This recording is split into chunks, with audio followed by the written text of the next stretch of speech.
Bonjour mesdames, mesdemoiselles et messieurs, aujourd'hui nous allons étudier la préhistoire. La préhistoire est la période allant de l'apparition des premiers hommes préhistoriques, ou hominiens, à l'apparition de l'écriture.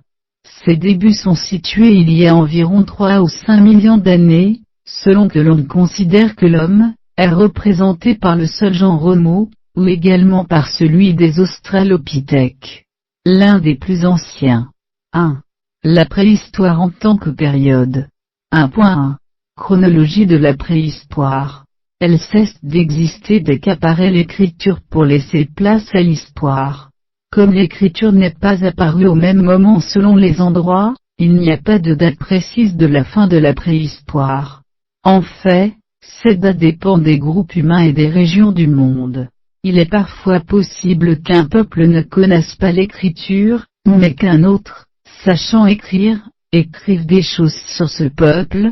Cette période de transition entre la préhistoire et l'histoire s'appelle la protohistoire. Les plus anciens documents écrits, que l'on connaisse datent d'environ 5300 ans. Avant cela, l'homme n'a laissé que des restes de campements, traces de huttes, outils, foyers, détritus alimentaires, et des dessins sur les murs comme témoignage de sa vie. La préhistoire, sans majuscule, est la discipline scientifique qui étudie cette période. La préhistoire comporte au moins 3 grandes étapes, qui reflètent l'évolution technique. Néanmoins, la première de ces périodes est beaucoup plus longue que les suivantes, le paléolithique ou âge de la pierre taillée, de moins 2 millions à moins 10 000 ans, le mésolithique, de moins 10 000 à moins 6 000. Qui regroupe les cultures des derniers chasseurs, entre la fin de la dernière glaciation, de moins 8500 à moins 5500 ans, et les débuts de l'agriculture, mais l'utilisation importante des graminées sauvages, et des herbivores domesticables. Apparaissent également des objets en pierre de très petite taille et géométriques, les microlithes. Le néolithique ou âge de la pierre polie, qui commence avec l'apparition de l'agriculture, de moins 6000 à moins 2000 ans, variable selon les régions. 1.2 Après la préhistoire. Ensuite vient la protohistoire ou âge des métaux, qui comprend l'âge du cuivre, typiquement, la période des pyramides d'Égypte, avec les premières apparitions de l'écriture en Égypte et en Mésopotamie, l'âge du bronze, avec les civilisations crétoises et mycéniennes, l'âge du fer, vers le 7e siècle, mais, selon les régions, on est déjà dans l'Antiquité. Ces étapes ne sont données qu'à titre indicatif, car l'évolution technique est variée d'une région du monde à une autre. La poterie, l'utilisation des métaux, l'agriculture et l'élevage, et enfin l'apparition de l'écriture, ne sont pas arrivées en même temps, ni dans le même ordre selon les peuples et les régions du monde. En tenant compte des régions et des variations plus précises des outils et techniques, on parle de culture archéologique. 1.3 La formation de l'homme actuel. Peu à peu, l'homme actuel, ou hominidés bipèdes, s'est formé à partir de certains primates, dont la première lignée, Purgatorius, remonte à environ 70 millions d'années avant Jésus-Christ. Puis parmi eux les premiers vrais singes, avec 32 dents, datent d'à 45 millions d'années. Ces primates ont réussi à se tenir debout, le volume de leur cerveau a augmenté, et ils ont développé la faculté de réfléchir. Le chercheur, théologien et philosophe français Pierre Teilhard de Chardin, dans les années 50, a parlé du passage de l'instinct à la pensée. Ce processus pendant lequel se sont mis en place les caractères propres à l'homme s'appelle l'hominisation, terme né en 1950. On peut noter que les premières traces de bipédie, c'est-à-dire marcher sur 2 jambes, ont été retrouvées en Afrique centrale, Tchad, vers 7 millions d'années, et orientale, au Kenya, vers 6 millions d'années et demie, grâce à des squelettes, le premier squelette à peu près complet d'un primate. En partie bipède, celui de l'Australopithèque Lucy, 20 ans, a été découvert en 1978 en Éthiopie. 1.4 Évolution du mode de vie humain.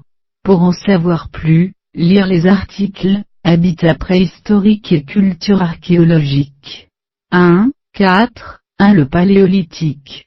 À partir de l'homme de Néandertal, les hommes montaient alors morts qu'ils décorent par des parures faites d'os ou de coquillages. Jusqu'à environ 10 000 ans, les hommes étaient surtout nomades, sans habitation fixe. Ils vivaient en petites bandes composées de peu de familles, du fruit de leur chasse et de leur cueillette. Ces bandes étaient en quelque sorte des petits clans, qui devaient subsister par eux-mêmes. Leur campement était fait de huttes avec une armature en os, de mammouth, ou en bois, sur laquelle les hommes tendaient des pots. Ces campements pouvaient être à l'abri de falaises, à l'ouverture de grottes ou de plein air, dans un endroit dégagé, surtout pendant la saison de la chasse. Les outils que les hommes fabriquent alors sont taillés dans la pierre, mais aussi dans l'os et certainement dans le bois. Malheureusement, ces deux derniers matériaux, qui sont fragiles, n'ont pas résisté à la dégradation au cours du temps. Leur forme a considérablement varié. Pour les périodes les plus anciennes, ce sont des galets à peine retouchés par la percussion d'une pierre sur une autre, ce qui crée une arête vive.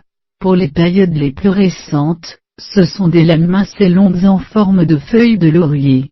Avec la même quantité de matériaux, l'homme a réussi à augmenter considérablement la quantité d'outils et la longueur du tranchant. Il est donc beaucoup plus efficace pour se procurer et préparer sa nourriture.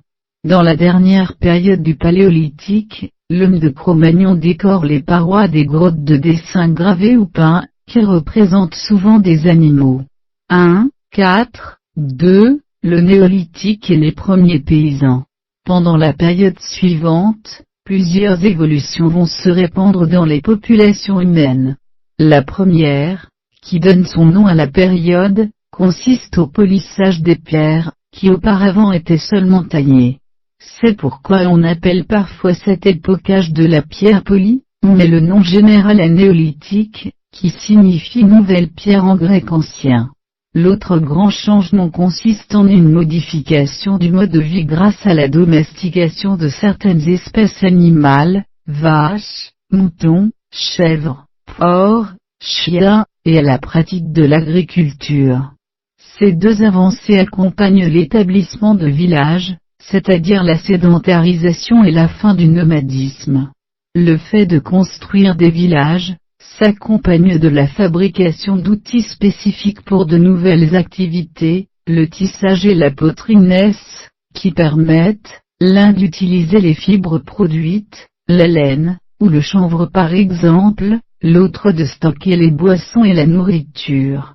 Les hommes se spécialisent, à côté des producteurs de nourriture apparaissent des artisans, en particulier les potiers, et les guerriers professionnels. 2. La préhistoire en tant que discipline. La préhistoire, en tant que discipline scientifique, le mot préhistoire, en ce sens, ne prend pas de majuscule, est étudié dans différents laboratoires, souvent dépendant de musées de préhistoire, et enseigné aussi dans de nombreuses universités dans le monde entier. En France, les paléoanthropologues les plus connus sont, parmi les anciens, Gabriel de Mortillet et Henri Breuil, et, parmi les modernes, Henri de Lin et Yves Coppens. Bonjour mesdames.